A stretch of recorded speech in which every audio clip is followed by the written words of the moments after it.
Think about your last video interview. You thought you were talking to a future boss, but you were likely talking to a machine first.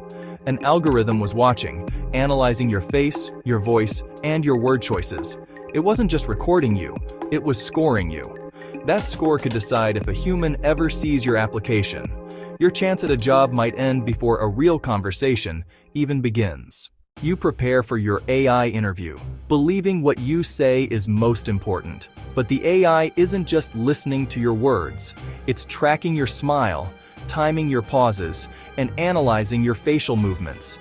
These thousands of data points are fed into a model that compares you to what it defines as a successful employee. Most job seekers don't know this is happening, or that the system might penalize them for looking away to think. So, how do these AI video interview tools actually work? The AI promises to identify top performers by analyzing your video and breaking it down into thousands of features.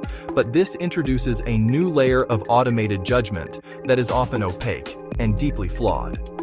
The core problem is that these systems are built on assumptions. They assume certain expressions or vocal tones correlate with success.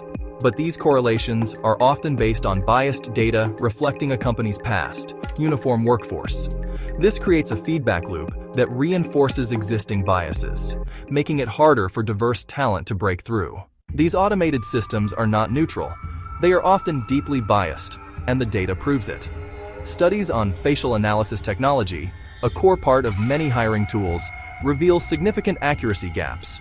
For example, MIT found error rates for identifying the gender of dark-skinned women as high as 34%. For light-skinned men, the error rate was less than 1%. When a system cannot even see certain faces accurately, how can it possibly judge their skills fairly? The bias is embedded in the very data used to train these models. A dangerous aspect of AI tools is automation bias, our tendency to trust an automated system, even when it's wrong. When a recruiter sees a list of candidates ranked by an AI with precise scores, they're inclined to believe it. The technology feels objective, more reliable than intuition. Imagine candidate A has a 92% fit score and candidate B has 74%. The manager will likely focus on candidate A, even if B is more qualified. The human is no longer making an independent choice. They are validating the machine's choice. The AI's bias becomes the manager's bias, and the flawed recommendation becomes a real-world hiring decision. As risks become clearer, regulators are taking action. New York City's Local Law 144 is a landmark example. It requires employers to have their hiring AI audited for bias, notify candidates, and make the results public.